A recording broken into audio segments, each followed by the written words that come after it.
ذوالنون مصری رحمت الله علیه ډېر لوی بزرګ تیر شوی دی. یو سړی مړ شو، 2 زامن یې مال ورته پاتې شو. هغه یو زوی به ذوالنون مصری رحمت الله علیه لته بل تجارت کاو. نو دا چې کوم به ذوالنون مصری رحمت الله علیه راته د به هغه خپل مال لږ لږ راوړو، د لنګر کې به یې لګاو، لږ لږ به یې راوړو، لنګر کې به یې لګاو، مال یې خلاص کړ. چې بل ورور ته څونه مال پاتې و، نو هغه پکې خپل تجارتونه کول او هغه مال زیات شو.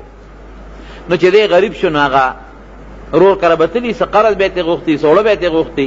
نو رور ورته وایي چې دغسې ګرځه پیرانو پسې، ظالمه خو تا ته او ما ته د پلار نه یو شان مال پاتې شو. راشه وګوره ما څونه ځمکې واغېښتې او څومره باغونه مې واغېښتل، څومره اوښان او څومره غلامان او وینځې او مریان مې دي، او تا ته هم زما عمره مال د پلار نه پاتې، نو تا په هغه خپل پیر باندې ولګه، هغه د نه ټول مال وواو.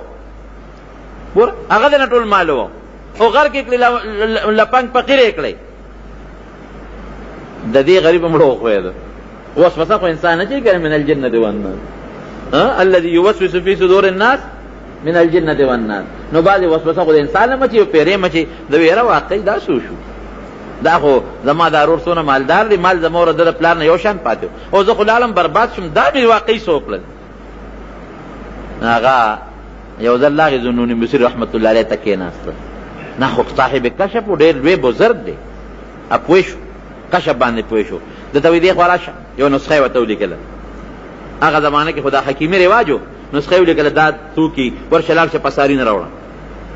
هغه لاړو او هغه توکي یې د پساري نه راوړل. د پساري نه توکي راوړل، دغه مرید چې دا کم لپنګ شوی دی، غریب شوی دی، زړه کې وسوسه راغلې ده، ورته وایي ننګری والا دا وټکوه. نو دی لاړ هغه توکي راواخېستل، هغه جړی بوټي هغه وټکول.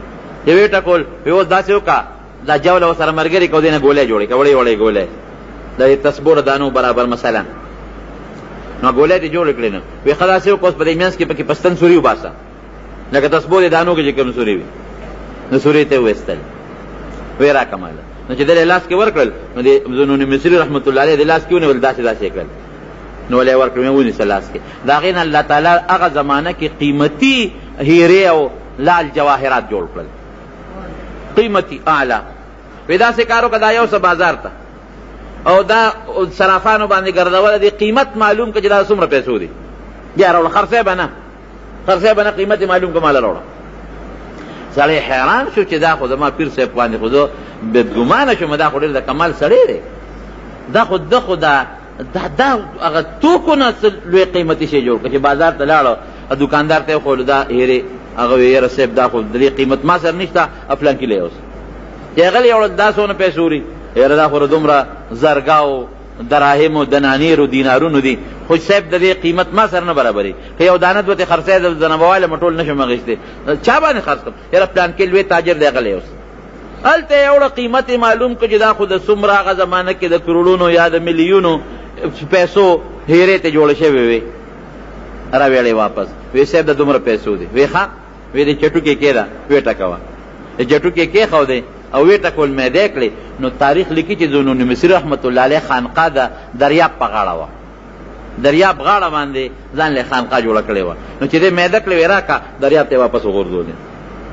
ورته وی داسې کار دی چې موږ د چا مال او دولت نه خورو، ښه موږ د چا پیسې نه خورو، موږ چې وغواړو نو موږ د دې جړی بوټیو نه هم د کروڑونو اربون روپے هیرې جواهرات جوړولی شو. دا زړه نه مه راولې چې موږ ستا نه پیسې غواړې.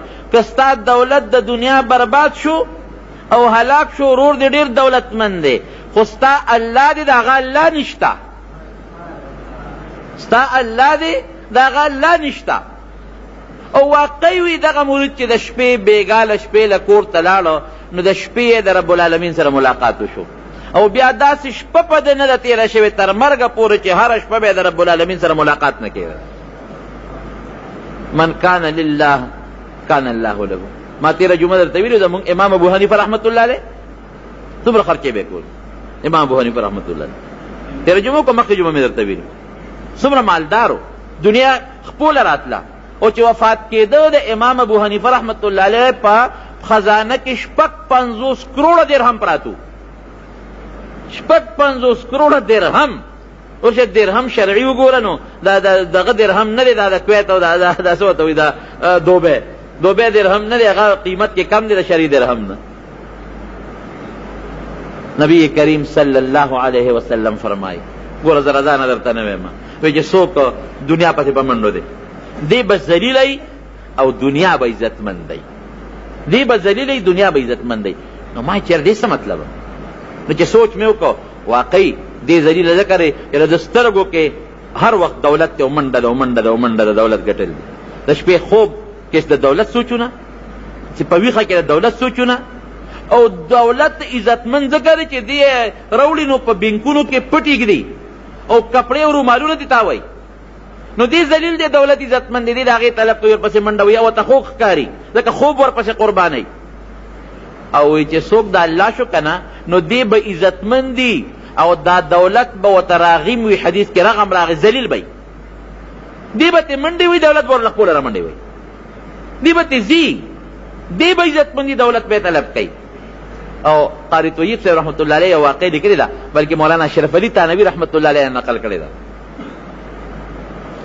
وی چې یو بزرګو هغه یو سړی جومات ته راغی، اوږې دی نار دی او جومات ته راغی او په دې جومات کې یو نیک سړی دی او د هغه مریدان دي، هغې اعتکاف ته ناست دي. مولانا اشرف علي تانوي رحمت الله علیه لیکي روژه ماته شوه، دې غریب کره اسم نشته درک نه لګي، دې هم راغی جومات ته چې دا یاره که دې نیک سړي له چا سره وړله او مال یې پکې سره کړل نو دلته به ډوډۍ خو به وخورم که نه، طالبانو سره به یو نړۍ ډوډۍ خو به وخورم، کور خو زه نشته. یو خشته وینځه راله جومات ته راننوت، ډېره خوبصورته مزېداره او په لاس کې ورسره خوانچه ده او په هغه خوانچه کې قسم قسم خوراکونه دي، د غوښې هډوکي او قسم قسم چې هغه زمانه کې د لذت کم خوراک یې پکې وي.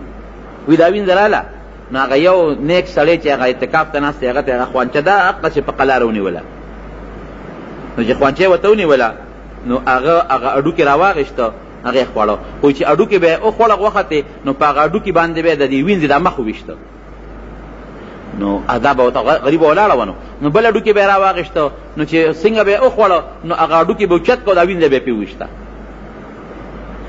نو دا چلی وکړه نو خوانچه خلاصه شو، نو هغه وینځې بله خوانچه راوړه، هغه بل معتکف له چې اعتکاف ته ناست دی هغه نیک سړی هغه سره دا چل وکړه، هغه چې به هم هغه ډوډۍ خوړه وکړه هډوکي پاتې کېده وینځه به پرې مخ ویشته. اوس دې میانځ کې ناست دی نو چې د هغې څلور واړه خلاص شو نو دله خوانچه راوړه، ده وی دا به د دې وطن رواج وي چې ډوډۍ خلک وخوري نو میلمه به د هغه هډوکي باندې په دا مخ ولي، څپېړه به ترې وباسي.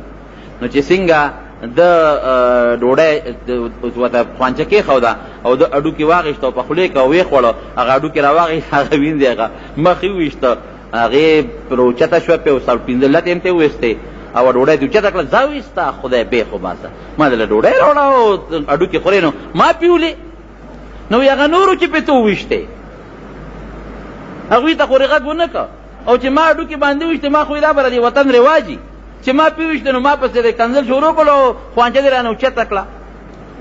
جینۍ ورته ما پېژنې؟ وی نه، وی زه دنیا یم دنیا، زه دنیا یم، دا څلور واړه ما نه تښتي رضا کومې، دا ما نه تښتي زی رضا کومه، نو که دې ما ولي نو بیا هم چې زه نه تښتم دوی رضا کومه، او ته خو ما پسې دنیا جومات ته راغلې، کور دې پرېږدې ما پسې راغلې، زما طلب کې زه خدای دې بېخ وباسه کړم، کش دې وکړه نو ښه به ني یو نوړی به هم دله در نه کړم.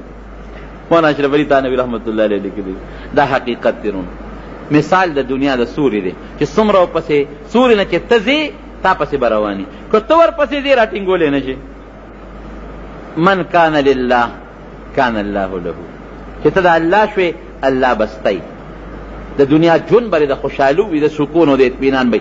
ګورې زمارونو سکون او اطمینان په دولت او په مال کې نه دی، مال او دولت خو چې څومره زیاتېږي غم زیاتېږي، څوک یې رانه غلا نه کړي، څوک یې رانه ونه تښتوي، خو کې به پیسو که یو سړی کروړپتی اربپتی شي نو دې دا پیسې خوري خو نه که نه، د ژوند خو هغه دی چې کومه د غرمې دغه دوه ډوډۍ دوه نو زیات نه شي خوړی چې لا دوه هم پوره کړي، د ماښام دغه دوه ډوډۍ دي یوه نیمه ډوډۍ دا به خوري، دې که کروړپتي نو لس ډوډۍ دا وخت ونه شي خوړی که نه. خېټه کې خو چې دغه کم کیلو نیم کیلو خوراک راځي هم دغه به پکې وي که نه، نو من خو پکې نه شي اچولی که نه. بستره کې چې کم سملي نو دغه یو بستره ده نو لس خو دنده نه شي خورولی. کوټه کې که سملي نو که شل چتره نو د څورې باندې به د یو چت دی، شلو پې نه دی. نو زمونږ حرس دی.